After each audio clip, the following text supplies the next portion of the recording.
Upon hearing the secret, the janitor told other employees. The millionaire was paralyzed when he recognized it was about his missing wife.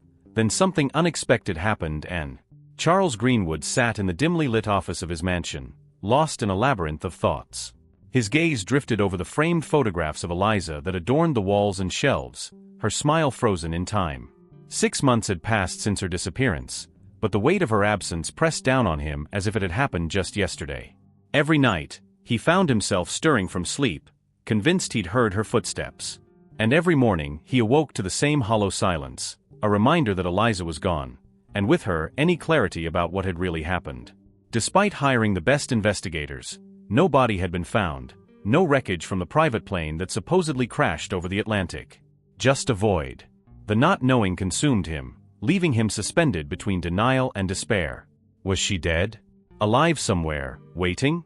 Or had there been something deeper at play, a truth hidden behind the veil of that last flight?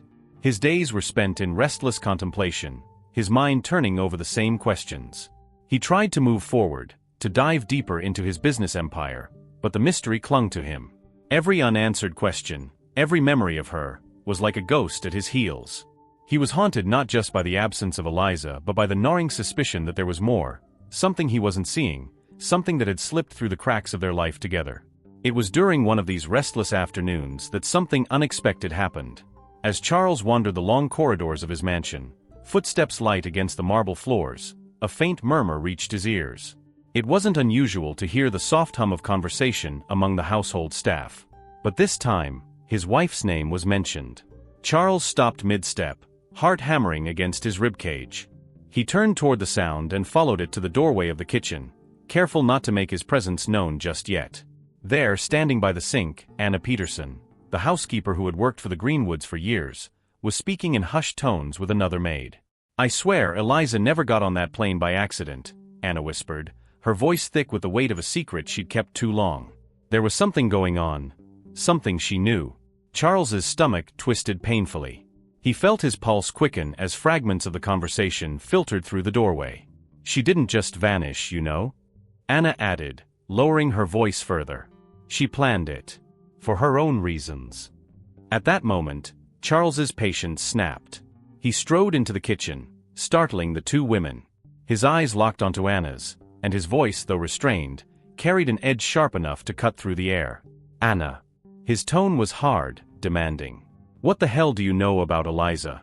The startled maid dropped the rag she had been holding, her face going pale. The other maid beside her quickly looked away, as if wishing she could disappear into the walls. Anna swallowed nervously, wringing her hands as Charles's imposing presence filled the room. It was clear that she hadn't intended for him to overhear her words, but it was too late now.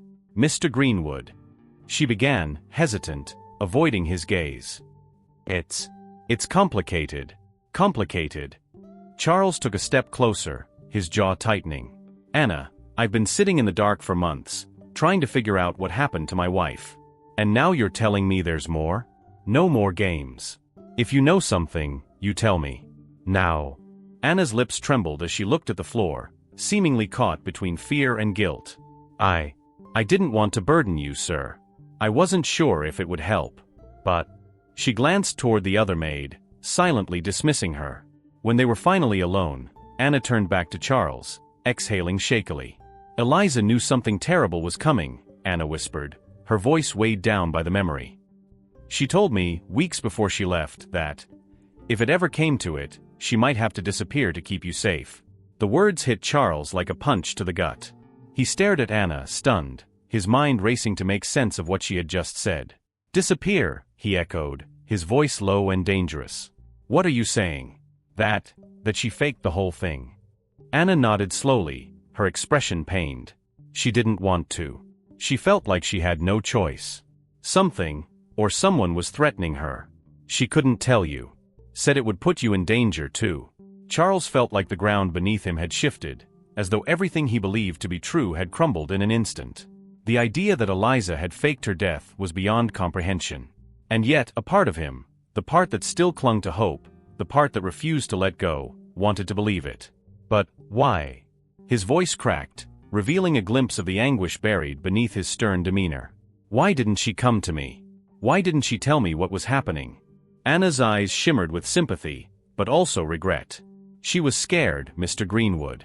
Scared of what would happen if you knew. She thought disappearing was the only way to protect you, and herself. Charles sank against the edge of the kitchen counter, his mind spinning. Eliza wasn't just gone, she had chosen to vanish. The betrayal of that thought mingled with the faintest flicker of relief. If Anna was telling the truth, then Eliza might still be alive. Somewhere out there, beyond the wreckage of a plane that never crashed. He pressed his hands over his face, breathing deeply, trying to regain some semblance of control. But the questions wouldn't stop swirling. If Eliza faked her disappearance, who or what was she running from? And why had she felt so trapped that she couldn't even tell him? She mentioned, a threat? Charles asked, his voice rasping under the weight of the words. What kind of threat? Anna hesitated again, clearly uncomfortable, but she knew she couldn't withhold any longer. She told me it was someone close. Someone she thought you trusted. Charles's breath caught in his throat. The insinuation was clear, and it hit him with the force of a freight train. Someone inside his circle, someone he believed was a friend, had forced Eliza to run. The name came to his mind unbidden, uninvited. Richard Barnes. His best friend. His business partner. The man who had stood by his side through every major milestone, including his wedding to Eliza. The room around Charles seemed to close in as the full weight of Anna's revelation settled over him. If what she said was true, his search for the truth had only just begun, and the answers he sought might be darker than he ever imagined. This wasn't just about finding Eliza anymore. It was about uncovering a betrayal that went deeper than he'd ever feared. Charles wasted no time. If Anna's story was true, if Eliza had faked her own death to escape a threat, the only way to understand what truly happened was to dig deeper. He needed someone ruthless, sharp, and capable of navigating the murkier side of things.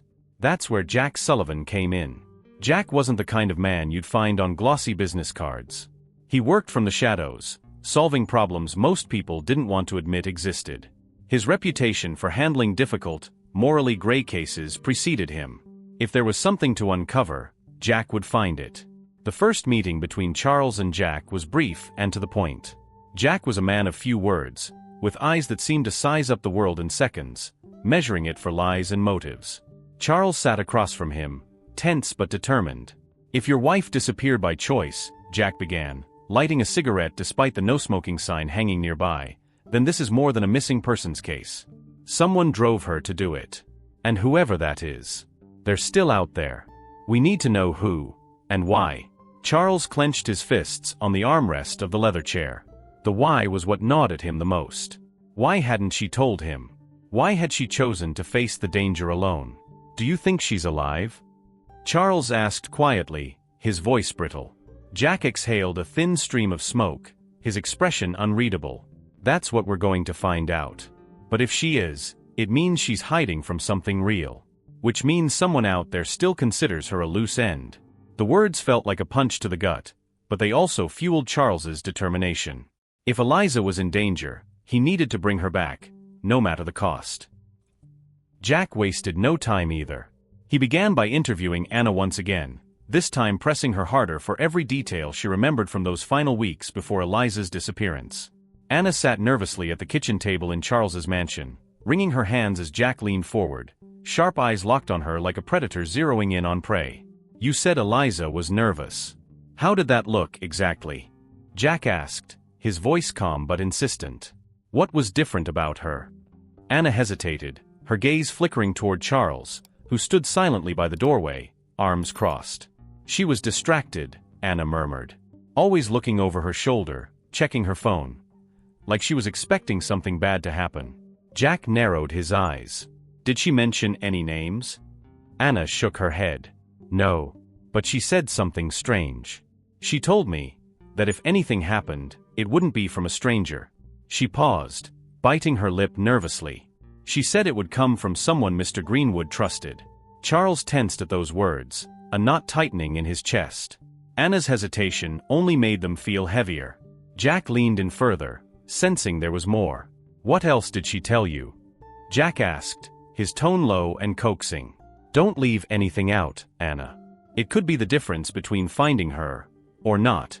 Anna hesitated, but after a glance at Charles, who gave her a silent, firm nod, she spoke. Before she left, Eliza gave me an envelope, Anna whispered. She said to keep it hidden and only give it to Mr. Greenwood if things went wrong. Charles's heart skipped a beat. Where is it? Anna reached into her apron pocket and pulled out a small worn envelope.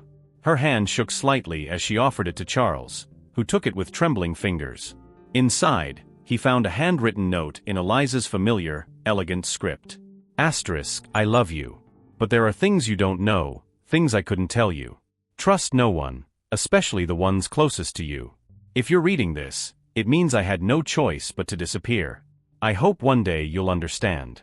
Eliza, Charles stared at the words, the paper trembling in his hand.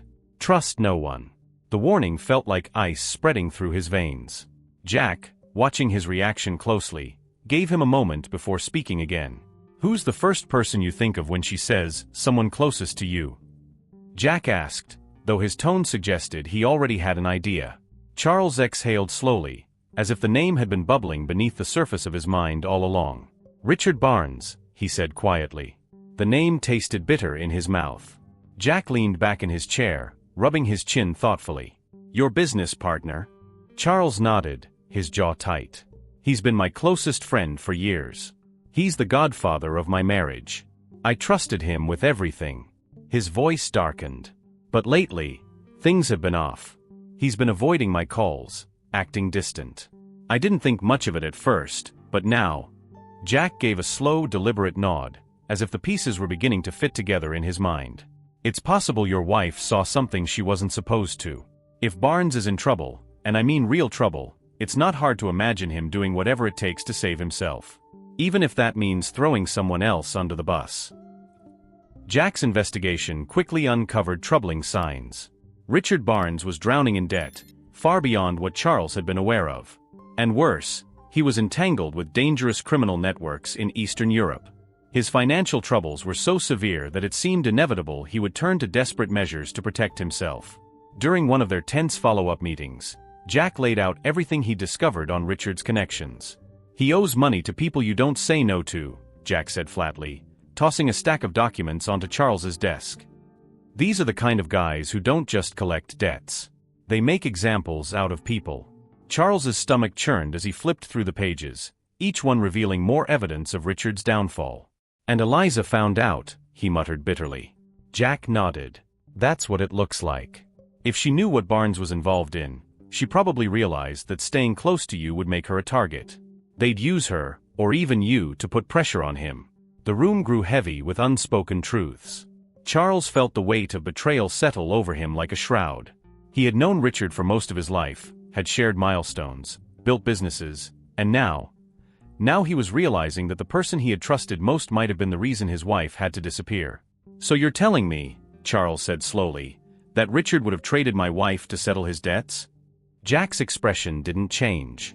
That's exactly what I'm telling you. And from the looks of it, he's desperate enough to do just about anything to cover his tracks. The thought made Charles's blood run cold. The man he had called his friend had become a threat to everything he held dear. Charles ran a hand through his hair, frustration and fury building inside him. What do we do now? Jack's eyes darkened.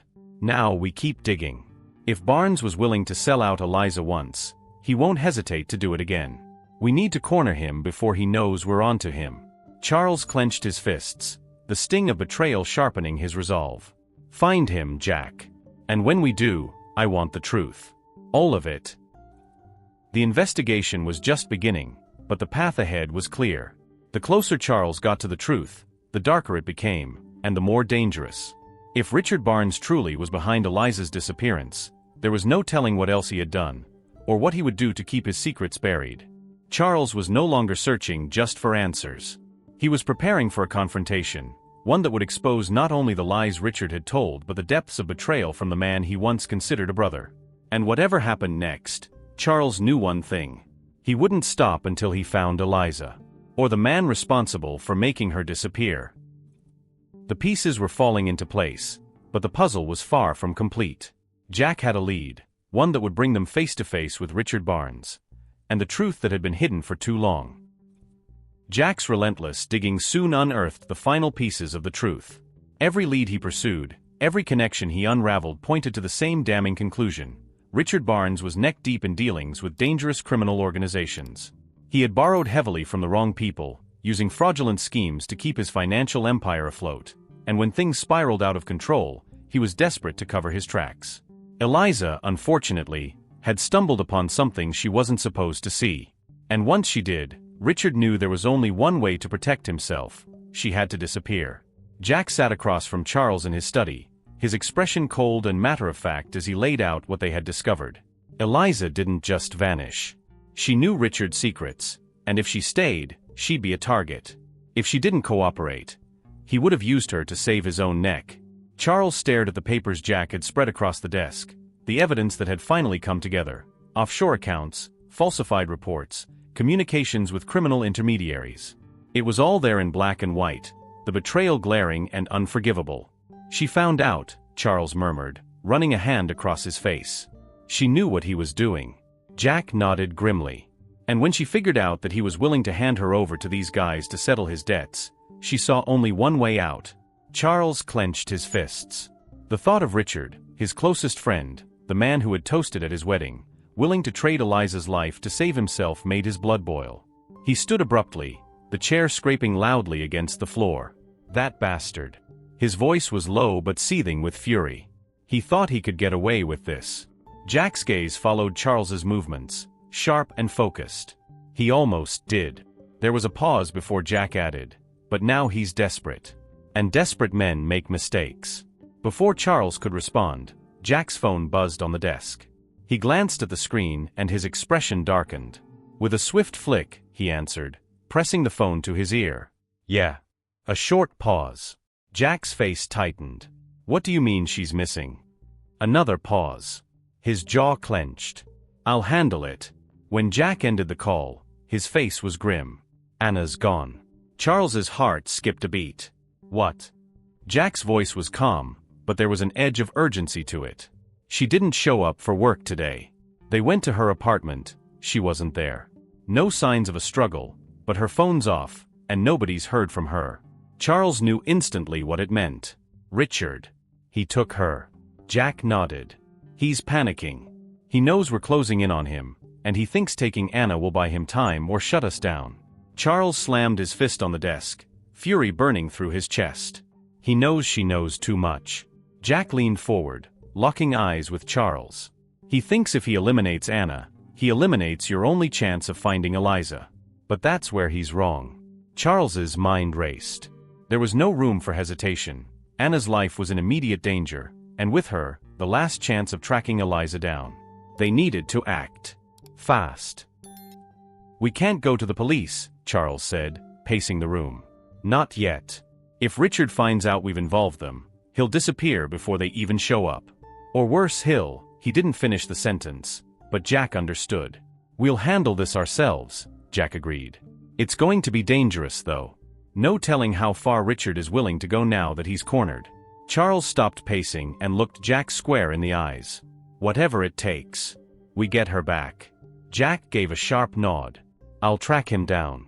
He's desperate, but not smart enough to cover all his tracks. I've got a couple of places where he might have taken her." Charles ran a hand through his hair, his mind spinning. Time was slipping away, and every second that passed was another second closer to Anna being hurt, or worse. "What's the plan?" Charles asked, his voice steady despite the storm of emotions inside him. Jack pulled out his phone and scrolled through his notes. "We don't make a scene. We go in quietly. If we confront Richard head-on, he might use Anna as leverage. We need to get her out before he realizes what's happening." Charles nodded, a grim determination setting in. "I'll go with you." Jack's eyes narrowed slightly, assessing the risk. "It won't be easy. You ready for that?" Charles's expression was cold, resolute. "There's no way in hell I'm sitting this one out." Jack gave a curt nod. "Then let's move. I'll drive." The city streets blurred past as Jack navigated the car through the darkened roads, his jaw clenched in concentration. They had narrowed Richard's location down to an abandoned storage facility on the outskirts of town, a place Jack suspected Richard had used before for less than legal activities. Charles sat in the passenger seat, his hands gripping his knees, tension radiating off him. Every second they spent in that car felt like a lifetime. Anna's face flashed through his mind, followed closely by Eliza's. Both women were caught in the tangled web of Richard's greed and betrayal, and Charles wouldn't allow him to destroy any more lives. Jack pulled the car into a narrow alley a few blocks from the storage facility and killed the engine. "We go in quiet. Stick to the plan." Charles nodded, his jaw set. "We get Anna. Then we get Richard." Jack offered a brief, grim smile. "That's the spirit." They exited the car silently and made their way toward the facility. The night around them was eerily quiet, amplifying the tension between them. Jack led the way, his gun drawn, while Charles followed close behind, every nerve on edge. When they reached the side entrance of the building, Jack tested the handle. It gave way with a faint creak. He glanced back at Charles and whispered, "Stay close." Charles gave a silent nod, adrenaline pumping through his veins. The air inside the facility smelled of dust and decay, the faint hum of fluorescent lights flickering overhead. They moved swiftly through the narrow hallways, listening for any signs of life. Finally they heard it, a low murmur, the sound of someone pacing. As they rounded the corner they saw him, Richard Barnes, standing near a folding chair where Anna sat, bound and gagged, her eyes wide with fear. Richard's back was turned to them, his shoulders slumped under the weight of his desperation. He was muttering to himself, as if trying to convince himself that everything would be fine, that this was his only way out. Jack raised his gun, the metal glinting faintly in the dim light. "Richard." Richard froze, his entire body stiffening. Slowly, he turned to face them, his eyes wild and filled with panic. "It's over," Charles said coldly, stepping forward. "Let her go." Richard's gaze flicked between them, his mind racing for an escape route. "You don't understand," he hissed. "I didn't have a choice." Charles's expression darkened, his voice filled with quiet fury. "You always had a choice, Richard. You just chose yourself." The room crackled with tension, the air heavy with unspoken threats. Richard's hand twitched toward his coat pocket, but Jack stepped closer, his gun trained steadily on him. "Don't," Jack warned, his voice deadly calm. "This doesn't end well for you, Richard." For a moment, Richard looked like he might fight, might do something desperate, but then the fight drained from his eyes. He knew it was over. Charles stepped forward, his gaze locked on Richard. "You've already lost. Now let her go." Richard slumped in defeat, his hands shaking as he untied Anna from the chair. She stumbled forward, and Charles caught her, steadying her with a firm grip. "It's okay," he whispered to her. "We've got you." Anna nodded weakly, her eyes filled with relief. Jack kept his gun on Richard as he spoke to Charles. "Get her out of here. I'll deal with him." Charles gave one last searing look at the man who had once been his closest friend. Then, without another word, he guided Anna toward the exit. As they disappeared into the shadows, Charles knew one thing for certain: this was far from over. The man responsible for tearing his life apart was now cornered, and the truth about Eliza was finally within reach. The next move was his. And this time, he wouldn't miss. With Anna safe, there was only one thing left to do: confront Richard and uncover the final truth about Eliza. The tension inside the abandoned warehouse was suffocating, the kind of tension that made the hairs on the back of your neck stand on end. The place was eerily silent, save for the scuff of Richard's shoes against the cracked concrete floor as he paced nervously near Anna, who was tied to a metal chair. Her hands were bound behind her back, and duct tape covered her mouth. She squirmed at the sound of footsteps echoing from the shadows, hope flickering in her eyes when she saw Charles and Jack emerge from the darkness. "It's over, Richard," Jack said, his gun aimed squarely at the man who had once been Charles's closest friend. "Don't make this harder than it has to be." Richard whirled around, wild-eyed, panic painted across his face. His clothes were disheveled, his hair a sweaty mess, the image of a man whose world had crumbled beneath him. He backed toward the far corner of the room, as if the walls could somehow offer him an escape route. "You don't get it," Richard snapped, his voice cracking under the weight of his desperation. "You think I wanted any of this? I had no choice." Charles stepped forward, rage simmering beneath his calm exterior. "You had every choice, Richard. You could have come to me. You could have told me the truth." Richard let out a bitter laugh, the sound hollow and filled with resentment. "Told you the truth? You'd have done what? Paid off the debts? Protected Eliza? You don't understand what these people are like. They wanted blood. Jack edged closer, gun steady in his hand. So you decided to give them Eliza's. Richard's eyes darted between Jack and Charles, like a cornered animal searching for a way out. I didn't have a choice, he repeated, his voice now raw and frantic. If I didn't give them something, they'd have killed me, or worse. I just needed more time. Time. Charles interrupted, his voice low and filled with venom. You were going to trade my wife's life for time? Richard flinched at the words, as if they had physically struck him. He shook his head violently, his breathing ragged. It wasn't supposed to be like this. I thought they'd let her go once they had what they needed. I never wanted her dead. But she figured you out, Jack cut in, his tone cold. Didn't she? Richard's face twisted with frustration and guilt. Yes. She found out. She knew everything. His voice dropped to a whisper, his eyes downcast. And once she knew, she realized she couldn't trust anyone. Not even you, Charles. The words hit Charles like a fist to the chest. She didn't trust me, he asked, his voice barely audible. Richard gave a bitter smile. She thought if you knew what I was involved in, you'd try to fix it. And that would only make you a target too. She was trying to protect you. In her own way. Charles clenched his fists, struggling to keep control of the storm raging inside him. He wanted to lash out, to demand answers, but all he could think about was Eliza. The fear she must have felt, the isolation. And now she was out there somewhere, alone, believing she had no one to rely on. Where is she? Charles demanded, taking another step toward Richard. What did you do with her? Richard shook his head, exhaustion and defeat settling into his features. I don't know where she is. I swear. She disappeared before I could hand her over. I haven't seen her since. Jack narrowed his eyes. If you're lying. I'm not. Richard interrupted, throwing his hands up in surrender. I never saw her again. After she found out what I was planning, she vanished. I tried to find her, but she was always 2 steps ahead. Charles stared at Richard, his jaw tight with suppressed anger. You destroyed everything, he said quietly. You destroyed my life, my marriage, and for what? A few more months to cover your debts. Richard let out a shaky breath. I didn't want this, he whispered. I never wanted any of this. But you made it happen, Jack said flatly, moving forward. In one swift motion, he grabbed Richard by the collar and shoved him to the ground, pinning him beneath the weight of his knee. You chose this, Richard. And now you're going to live with it. Richard didn't resist. He just lay there, defeated, as if the fight had finally drained out of him. Jack glanced over at Charles. Get Anna out of here. I've got him. Charles gave a curt nod, rushing toward Anna, whose eyes were filled with silent relief. He crouched down and carefully tore the tape from her mouth. Are you okay? Charles asked, his voice softer now. Anna nodded, tears welling in her eyes. I knew you'd come, she whispered. Charles worked quickly to untie her wrists, his hands trembling slightly with the adrenaline still coursing through him. You're safe now, he promised. As soon as her hands were free, Anna collapsed into Charles's arms, sobbing quietly against his shoulder. He held her tightly, feeling a strange mix of relief and guilt.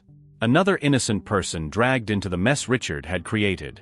Behind them, Jack cuffed Richard's hands with a zip tie and hauled him to his feet. You're done, Jack muttered, dragging him toward the door. One way or another, this ends here. Richard didn't say a word. The weight of his own betrayal was finally sinking in, and there was no escape left for him. With Richard restrained and Anna safely outside the warehouse, Charles leaned heavily against the side of Jack's car, running a hand over his face. His mind was spinning, but one thought kept cutting through the chaos. Eliza was still out there.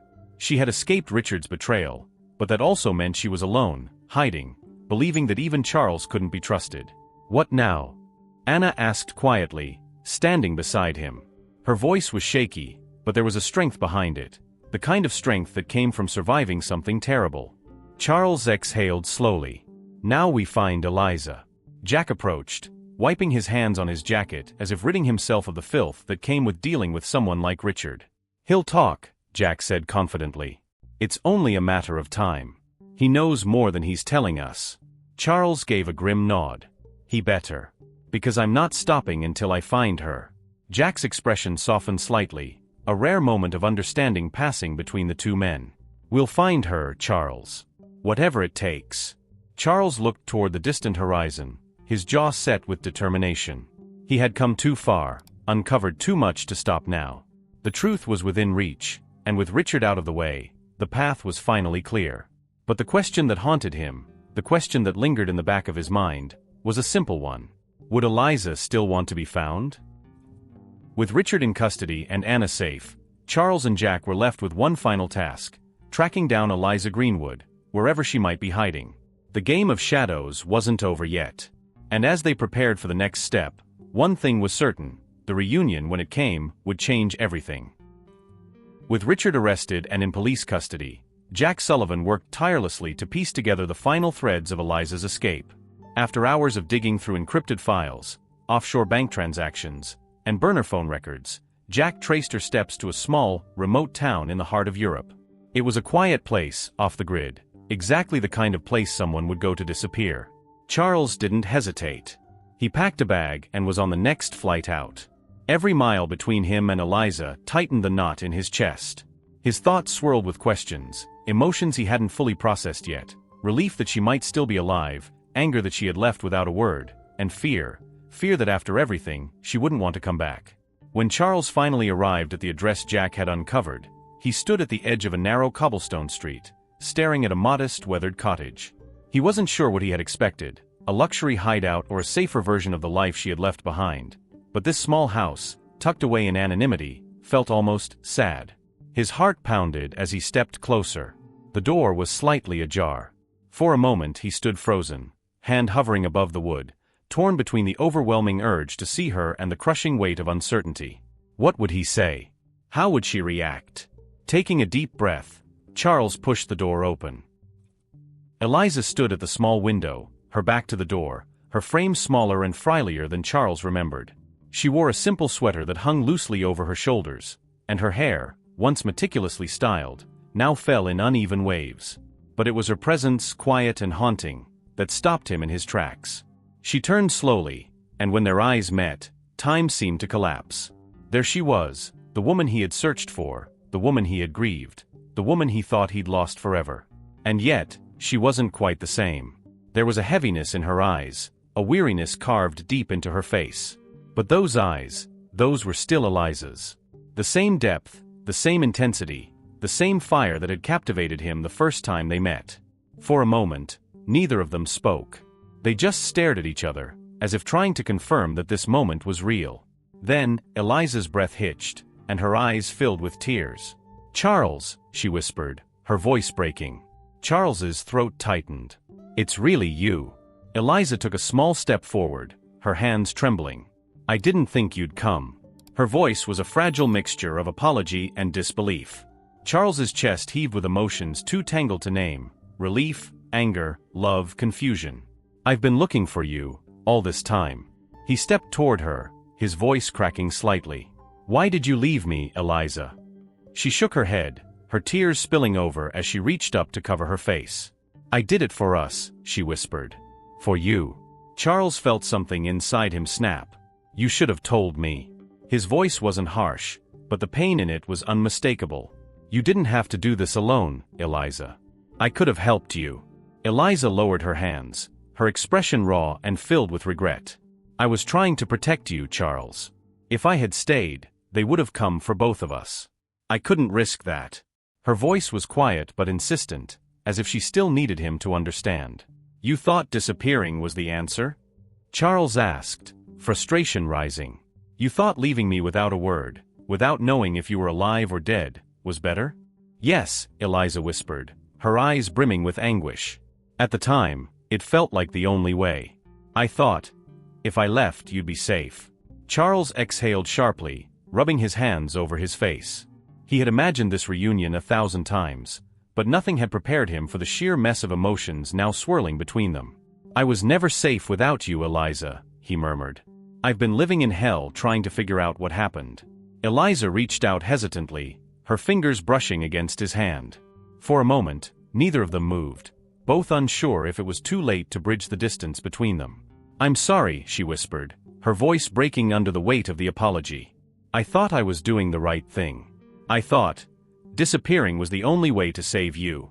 Charles stared at her, his anger slowly unraveling in the face of her honesty.